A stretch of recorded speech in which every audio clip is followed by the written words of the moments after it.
नमस्कार, आप देख रहे हैं न्यूज चक्र। मैं अभिसार शर्मा। जब राहुल गांधी की बात तुम्हें आखिरकार माननी ही थी तो उसका मजाक क्यों उड़ा रहे थे? यह शख्स लगातार 12 फरवरी से कह रहा है कि कोरोना संकट एक सुनामी के तौर पर इस देश के सामने उभर कर आने वाला है, मगर उसका पहले आपके मंत्रियों ने मजाक उड़ाया, आप लोगों ने मजाक उड़ाया, अब वो हकीकत के तौर पर सामने है। राहुल गांधी ने ही कहा था ना कि केंद्र सरकार के हाथ में नहीं बल्कि राज्य सरकार के हाथ में हो, डीएम्स के हाथ में हो।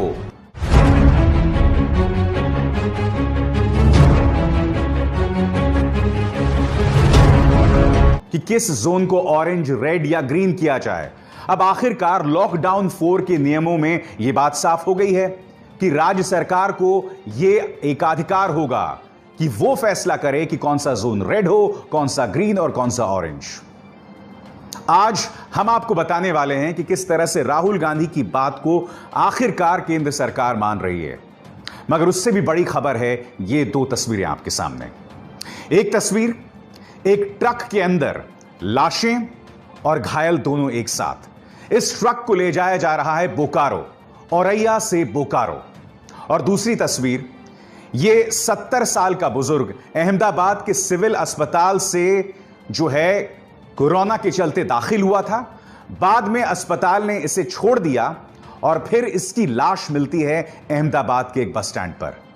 क्या यह गुजरात मॉडल है? मगर शुरुआत में करना चाहूंगा औरैया वाली खबर से। हम यह सोच रहे थे कि गरीब को इससे ज्यादा जलील और क्या किया जा सकता है अगर लॉकडाउन के लिए उसे सिर्फ 4 घंटे का वक्त दिया गया, मगर नहीं। गरीब को और भी ज्यादा जिल्लत का सामना करना पड़ा जब वो अपने बच्चों के साथ इस तरह से सड़कों पर निकल पड़ा दिल्ली से बिहार की ओर। हम सोच रहे थे इससे ज्यादा जलील गरीब आखिर क्या हो सकता है, जब भारतीय जनता पार्टी का प्रचार तंत्र उसकी गुर्बत का, उसकी मजबूरी को स्वीकार करने से ही इनकार कर रहा था। मगर फिर हमारे सामने औरंगाबाद की तस्वीर आती है, जहां पटरी पर लेटे हुए मजदूर के ऊपर से ट्रेन निकल जाती है। फिर हमारे सामने औरैया की मिसाल सामने उभर कर आती है, जहां पर ट्रक में बैठा यह गरीब मजदूर को कुचला जाता है। मगर अब जो मिसाल सामने उभर कर आई है उसके लिए मेरे पास शब्द नहीं है। यह ट्रक देखा आपने, अब यह तस्वीर देखिए। इस तस्वीर के अंदर यह ट्रक जा रहा है बोकारो, झारखंड के बोकारो। आप जानते हैं इस काले पॉलिथीन में क्या है? लाशें हैं। औरैया में मारे गए मजदूरों की लाशें हैं, 5 लोगों की लाशें हैं। और इन्हीं लाशों के साथ कुछ और मजदूरों को जो कि घायल थे उन्हें रखा गया है, यानी कि घायलों के साथ मजदूरों को भी। उसके बाद क्या होता है कि एक पत्रकार इस खबर को उजागर करते हैं और फिर झारखंड के मुख्यमंत्री का यह ट्वीट सामने उभर कर आता है। यह स्थिति अमानवीय एवं अत्यंत संवेदनहीन है। झारखंड की सीमा में प्रवेश करते ही घायलों का उचित इलाज सुनिश्चित करें, साथ ही मृतकों के पार्थिव को पूरे सम्मान के साथ उनके घर तक पहुंचाने का इंतजाम कर सूचित करें। जैसे ही हेमंत सोरेन का यह ट्वीट सामने उभर कर आता है, उत्तर प्रदेश प्रशासन हरकत में आती है और फिर उसे रोक दिया जाता है प्रयागराज के पास। मगर अगर आपको लग रहा होगा कि उसके बाद उनकी हालत बेहतर होती है, तो नहीं, ऐसा नहीं है। मैं आपको बताना चाहता हूं नवभारत टाइम्स में जो खबर आई थी उसके मुताबिक क्या हुआ। खबर का शीर्षक कह रहा है 5 घंटे तक हाईवे पर खड़े रहे ट्रक। जैसे ही उत्तर प्रदेश प्रशासन को पता चलता है कि ट्रक के अंदर घायल और शव दोनों साथ जा रहे हैं, तो उसके बाद यहां करीब 5 घंटे तक ट्रक खड़े रहे, जिसके बाद वहां एम्बुलेंस पहुंची और शव वाहन पहुंचे। शवों को उसमें शिफ्ट करके भेजा गया। मीडिया रिपोर्ट के अनुसार एक ट्रक के ड्राइवर ने बताया कि शवों से इतनी तेज दुर्गंध आ रही थी कि आगे बैठना भी मुश्किल हो रहा था। बताया जा रहा है कि करीब 17 शवों को 3 ट्रकों में भरकर झारखंड के बोकारो और पश्चिम बंगाल भेजा जा रहा था। इनमें से 12 शव झारखंड भेजे जाने थे। मीडिया रिपोर्ट के अनुसार ट्रकों को प्रयागराज में दिल्ली हावड़ा नेशनल हाईवे पर रोका गया। बताया जा रहा है कि बोकारो जा रहे जिस ट्रक पर 8 शवों के साथ मजदूरों को बिठाए जाने की तस्वीर झारखंड सीएम ने ट्वीट की थी, उसे भी बाकी ट्रकों के साथ NH2 पर रोका गया। पूरी हाईवे को छावनी में तब्दील कर दिया गया और एक तरफ के रास्ते को ब्लॉक कर दिया गया। क्या आप जानते हैं, जो शव पड़े हुए थे उनकी इस बात को लेकर भी टेस्टिंग नहीं हुई कि वो कोविड पॉजिटिव हैं या नहीं हैं, कोरोना पॉजिटिव हैं या नहीं हैं, और उनके साथ इन घायल मजदूरों को भेज दिया गया। आप बताइए ना, मैंने कार्यक्रम की शुरुआत में आपने कहा कि हम यह सोच रहे थे कि गरीब को और कितना जलील किया जाएगा। एक के बाद एक इस तरह की मिसालें सामने उभर कर आ रही हैं। शर्म तुमको मगर आती नहीं। वाकई यह अपने आप में रूह कपा देने वाली खबर है कि इस तरह से हमारे गरीबों के साथ किया जा सकता है। एक के बाद एक इस तरह की मिसालें सामने उभर कर आ रही हैं। अब योगी प्रशासन इस बात का जवाब तो नहीं दे रहा है कि घायलों को लाशों के साथ आखिर क्यों भेजा, इस तरह की संवेदनहीनता क्यों, मगर वो इस तरह की सियासत जरूर कर रहे हैं। उसकी एक मिसाल आपके सामने, मुख्यमंत्री कार्यालय ने यह बयान दिया है, इस वैश्विक महामारी के समय कांग्रेस पार्टी द्वारा की जा रही नकारात्मक और ओछी राजनीति की निंदा होनी चाहिए। औरैया में प्रवासी श्रमिकों की मौत के लिए जिम्मेदार एक ट्रक पंजाब से था तथा दूसरा राजस्थान से आया था।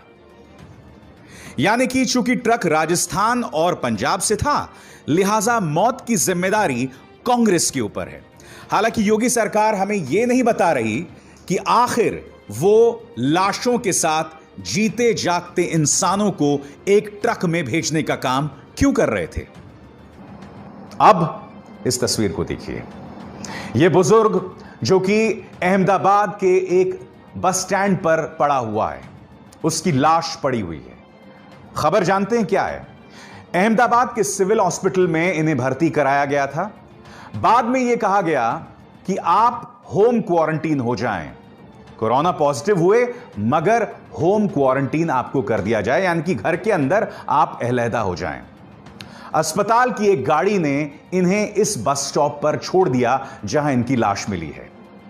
कायदे से अस्पताल को इन्हें घर तक छोड़ के आना चाहिए था, मगर मैं नहीं जानता कि अस्पताल की क्या मजबूरी थी कि इन्हें इस तरह से घर छोड़ दिया गया। मैं आपको बताना चाहता हूं कि क्विंट में यह खबर आई है, उसके मुताबिक डॉक्टर एम प्रभाकर, जो कि officer on duty at Ahmedabad civil hospital हैं, उन्होंने क्या कहा?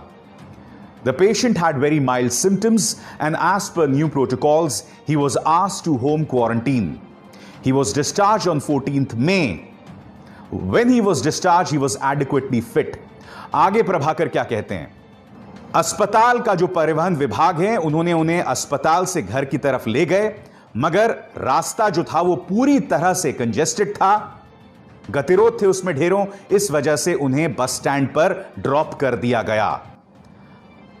हम ये नहीं जानते कि उनके परिवार को उनके डिस्चार्ज के बारे में सूचित किया गया था या नहीं किया गया था। अब बताइए ना, इन दो तस्वीरों के बारे में आखिर में क्या कहूं। एक तरफ गरीब मजदूरों को, घायल गरीब मजदूरों को लाशों के साथ उत्तर प्रदेश प्रशासन ने औरैया से झारखंड की तरफ रवाना कर दिया। उसके बाद 5 घंटे तक जिस ट्रक में उन्हें भेजा गया था या जिस वाहन में उन्हें भेजा गया था, 5 घंटे तक वो सड़क पर रुकी रही। और क्या आप जानते हैं, एबीपी न्यूज के मोइन खान जब वहां पहुंचे तो पुलिस ने उनके साथ बदतमीजी की। जी हां, मीडिया को भी सच की खबर सामने लाने से रोका गया था। बताइए जवाबदेही किसकी है?